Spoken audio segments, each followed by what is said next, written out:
While we wait to reopen the doors to our media studios at the Westport Library, we bring you music makers. People for whom music is their life and living. From session musicians to singer-songwriters, producers and maestros of music.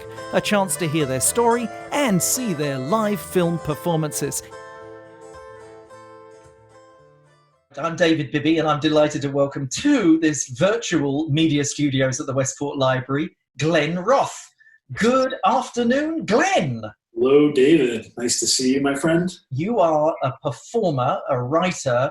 Tell me about yourself. It started when I was a child, starting out guitar lessons at the age of 7 and having a passion right from the start to be a musician. And after playing for many years, went to the University of New Haven to study music and sound recording. Ended up getting a bachelor's degree there in 2000. And during that time, I was dreaming of being a real full-time musician. And around that time, I joined a band called Fountain Project. And that was the start of my musical career. We performed around Connecticut in the Northeast for a few years. And during that time, I got heavily involved with Fingerstyle guitar. And there was a magazine called Fingerstyle Guitar Magazine that I used to get a subscription to every year. So I have a stack of them, and they used to come with the CDs, have recordings of Chet Atkins, Tommy Emmanuel, all the greats on there. And that's how I got started with finger picking, fingerstyle, and ended up studying classical guitar with Joe Teneri in East Haven, Connecticut. And then after the band disbanded in 2004, I just set out for the solo guitar career. And after seeing the great Tommy Emmanuel live back in 2001, I really just had that vision. I couldn't believe what one guy was doing with the guitar up on stage all alone. And where was it you saw him? Did you see him at Infinity Hall? I saw him at Connecticut College up in New London. Yeah, my friend Ken Johnson brought me as a gift and blew my mind, just like he does to everyone who comes to see him. And so after that, I, started pursuing a career in solo guitar, but it took me many, many years after that to really get established. So I started working all sorts of random jobs. I was working for a company called Trailblazer for years, and then I was a substitute teacher for many years, or actually only for like a brief period of time, like a year. And during that time, I started gigging more and more. And that's what set me off. I just decided to veer down that road and start gigging as much as I can. And I was teaching a lot of guitar lessons back then at a guitar shop called A Sound Choice in Brantford. And here we are, 2020. And so we first met, you performed with, I think I first met you when you performed with Gary Blue. Yes. And Dave Anderson, I think. Weren't you with Dave Anderson? They were there that night. But yeah. Gary brought me in as his accompanist, and he's a good friend of mine, great musician. And yeah, that's how he connected me with the town, with your town, and with you guys. So it's been a special connection, It really has. And I play guitar. And I know I've said this to you to your face, that you're one of those people as a guitarist. I look at you, hear you play, and on the one hand, I'm inspired, and on the other hand, I just want to give up. Wow. It's just I feel that way when I hear Tommy Emmanuel and all the greats, but I actually get inspired now because I could understand it could make you feel like that, and people could feel that way. And I've definitely felt that way when I've seen a lot of the greats, but after playing my whole life, I'm just inspired to keep going, And you've now had the opportunity, I know, I saw it, it's just wonderful, to play with Tommy Emmanuel. I mean, that must have been just a moment of all moments. Yeah, it was a special moment of my life. It happened right before New Year's this past year. And I went out to Maui to attend his guitar camp, and it was just an amazing experience in paradise with Tommy and about 100 other guitar players. And yeah, it was a special moment. I got picked out of a raffle to have a 10-minute meeting with him or perform with him. So I chose to perform his song, Those Who Wait. And it was just a magical moment. I didn't know it was his. Did he write that? Yeah, he wrote that song, and he played a lot of high energy music. And I was intimidated. I didn't want to get up and start playing something really intense with him.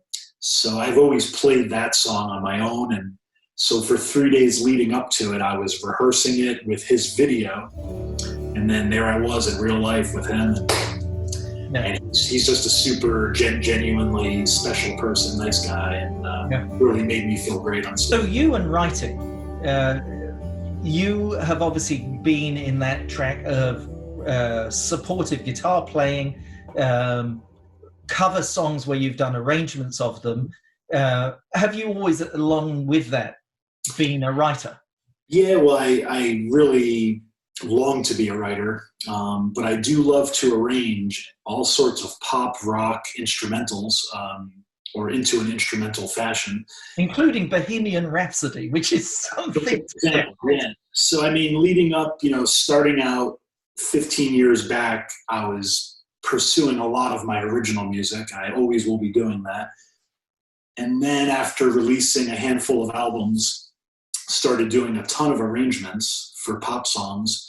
And then I just started to do my Got It Covered series of albums. So I have Got It Covered 1 and 2. And with the help of my girlfriend Grace and other musicians online, we've all formed into like a group on Facebook, and we're helping each other out with Spotify placement and working a lot with all the streaming platforms out there with a lot of all my music, the cover tunes and the originals. So that's a new thing that is going to be happening in the future that I'm really focusing on and hoping to do monthly and as many releases as I can through all the streaming services. So although you say it's a new thing, I mean, I know that you have an unusual public performance style. And that is, well, tell me about it. Licensed to do what? Yeah, I'm a licensed performer in the MTA's program called Music Under New York, which is a busking program down in New York City. And my friend Wendy Gennady got me the audition. They hold an audition once a year. It's actually, they just canceled it because it was supposed to be in March, I believe. And I got in 2004. I went down, and they have a huge panel of judges. And I've been a judge twice in the past few years. And I got up, played one song, and it decided my fate there. And I was brought into the program 2 weeks later, and I've been a professional busker for 15 years now, and all sorts of things have happened, mostly good things. But it is a hard thing to do, physically, mentally, emotionally, but you got to have thick skin. And the funny thing is I'm a pretty sensitive person in person, but down when I busk, my skin gets very thick and I deal with all sorts of things while I'm playing. So it's been an amazing experience. So you have been seen, can be seen, not these days right now, but like Grand Central Station, Staten Island Ferry, and then all over the country. You've gone out and busked as well. In sort of random towns. Yes. So they've recently, postponed the program for the time being, but I'm going to be going back, and what's happened over the years is busking has become just part of my well-being. People ask me why I do it, how much money I make. They want to know everything about it. And that's normal. It's just something I do, and I roll with the punches. It's an up and down roller coaster, just like life. And I'm very fortunate to have the opportunity. I look at it as a billboard of myself in Times Square, which is priceless. So it's me, it's Sony, Nike. And I love that. That's a great. Yeah. So I know I've shared with you. I did it in Covent Garden. Yeah. And it does take some chutzpah or whatever it is to go out there and just pick your guitar out of your case and play. Yeah, it takes a lot of guts. Yeah. And but it's a long picture. People see you sitting there playing. it's the big picture of the whole thing. I mean, Yeah.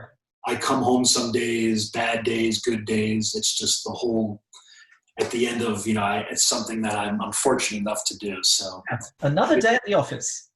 What's up? Another day at the office. Another day in the office. Yeah, I normally go to the Gray Bar Passage in Grand Central, and that's my office. And everyone's heading to work, and I get the smiles, the frowns, the comments, and a lot of good comments. People. I can only imagine. Your music playing. I mean, it in that environment and the acoustic, it has to be just glorious. I haven't heard you live there, but I just know it would be glorious. I'm sure most people walking past, that day is altered for them. That's a beautiful thing. The acoustics are good. And in your writing, so let's get into your writing. What inspires you? How do you do it? You've obviously got a lot of music background in terms of studied music. Well, I'm writing right now during this break a lot, and hoping to go to the studio in the next week or two to start recording some new music. But I write, based off of mostly different tunings. I tune my guitar different from standard tuning a lot. So most of my originals are in what they call open tunings. And that, to me, dictates the song sometimes. I'll go into a drop D tuning, a dad-gad tuning, open C, it goes on and on. So dad-gad meaning the strings from top to bottom are D, A, D, G, A, G. And it's like being an artist painting on a different palette every time. Yeah. And so most recently I picked a few different tunings that I like to play in, and I just start going. I start improvising. I come up with different ideas within the tuning. And these are non-vocal, instrumental guitar. Mostly all instrumental. And so tell me particularly about, because when we were about to do this call, I've told you I was listening to Moroccan. Christmas. Moroccan Christmas. Moroccan Christmas. There we go. I just thought it was so beautiful. So I'll explain that in a sec, but some of the songs they're named, after what I'm feeling when I'm playing it. I also name a lot of my songs after experiences in my life, and I love to travel, places I've been, things I've seen in my travels. So the Moroccan Christmas story is kind of funny. I was hired to play at a Christmas party, and the host told me it was going to be Moroccan themed. And they asked me if I knew any Moroccan music, and I said, sure, no problem, I got you. And then I realized I knew no Moroccan music. And I started messing around with my harmonic minor scale. There you go. So being from Connecticut, that sounds Moroccan to me. So I ended up writing the Moroccan Christmas song. Went to the party, it was completely noisy, nobody heard me, and I left with that tune. And now I love to play it for people. And the host, I told him the story one day, but he doesn't even know really that he inspired such a cool song, Yeah. So the Moroccan Christmas. So it's got like a Spanish flair, Moroccan style, So we can find you regularly on YouTube. I know you were a very early YouTube performer, way before all this coronavirus stuff hit. Yeah. You were out there. So that one I know I'll cut in and you can see this. So we will play that you just did. So tell me a little bit about the guitar, with your guitar in your hands there. You're just such a master with the guitar. Thanks. When you're saying, so just tell me about the style of guitar, fingerstyle that you are. You're such a musician, really. It's all manner of fingerstyle guitar is yours. Yeah, well, you have a big palette to choose from, your colors of music. Yeah, there's so much on my YouTube channel, which is just Glenn Roth. If you type in on YouTube, there's all sorts of originals, covers, but one good example of fingerstyle guitar is playing chord and melody at the same time. So, for instance, Beatles' In My Life.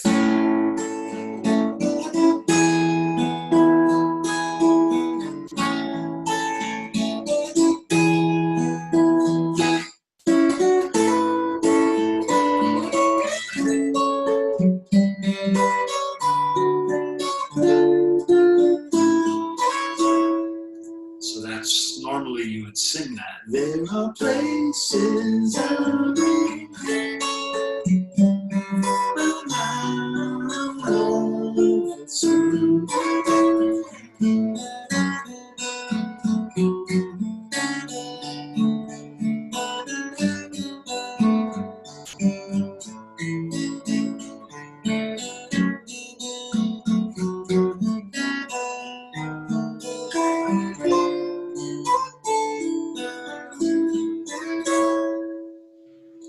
Well, even with the quality of Zoom that we have, which isn't perfect, it's just fabulous. So their music translates amazingly to fingerstyle guitar. Right.